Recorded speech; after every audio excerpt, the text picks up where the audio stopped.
முதல்வர் அவர்களே, மேல்முறையீட்டு மனு தாக்கல் செய்யும் போது வழக்கறிஞர் கட்டணம் உங்கள் அண்ணா அறிவாலய கட்டளையிலிருந்து கொடுங்கள்.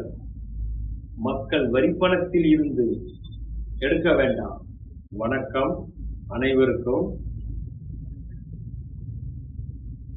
ஆம்ஸ்ட்ராங் கொலை வழக்கில் சிபிஐ விசாரணை செய்யக்கூடாது என்று தமிழக அரசு சார்பில் இரண்டாவது முறையாக உச்சநீதிமன்றத்தில் மேல்முறையீடு செய்துள்ளது திமுக அரசு.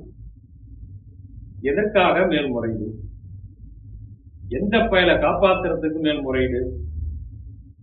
சரி, மேல்முறையீடு நீங்க பண்றீங்கல்ல, உங்கள் அண்ணா அறிவாலய அறக்கட்டளை இருந்து பண்ணுங்க, வேற யார் பேர்ல வந்து பண்ணுங்க.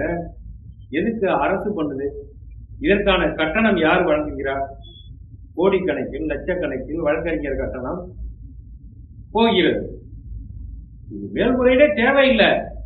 தேவையில்லாத மக்கள் வரிப்பணத்தை மஞ்ச குளிக்க வேண்டாம். இது மாதிரி பல வழக்கு உச்ச நீதிமன்றத்தில் நீங்க மேல்முறையீடு போறீங்க.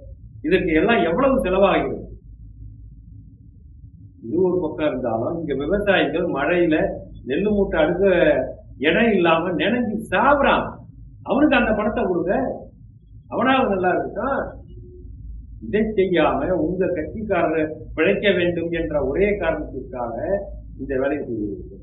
ஆனால் மேல்முறையீடு உச்ச நீதிமன்றம் தள்ளுபடி செய்கிறது.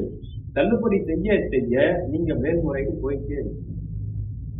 இந்த வழக்கு மட்டும் இல்ல, எல்லா வழக்குலையும் மேல்முறையீடு போறீங்க. எதுக்கு மேல்முறையீடு போறீங்க? இதை இதோடு நிறுத்திக் கொள்ளுங்கள். எடப்பாடி அவர்கள் யாரை காப்பாற்ற மேல்முறையீடு போனீர்கள் என்று கேட்கிறாரு. இவருக்கு தெரியாதா வக்கீல் பீஸ் எவ்வளவு கொடுக்குறாங்க, யார் கொடுக்குறாங்க இவருக்கு தெரியாதா? இல்ல நாங்க வந்தா நடவடிக்கை எடுப்போம் அப்படின்னு இவரால் சொல்ல முடியுதா? இதெல்லாம் ஒரு ஏமாற்று வேலை. குற்றவாளிகளை காப்பாற்றுவதற்காக திமுக நாடகம் ஆடுகிறது. மக்களே, அதுக்கு மக்கள் வரிப்பணம் தான் கிடைக்குதா? மக்கள் புரிந்து கொள்ள வேண்டும். காசு வாங்கிட்டு ஓட்டு போடுங்கள், சரியா போகும். பணம் வாங்கிட்டு ஓட்டு போடுங்கள், சரியா போகும். மீண்டும் சந்திப்போம். நன்றி, வணக்கம்.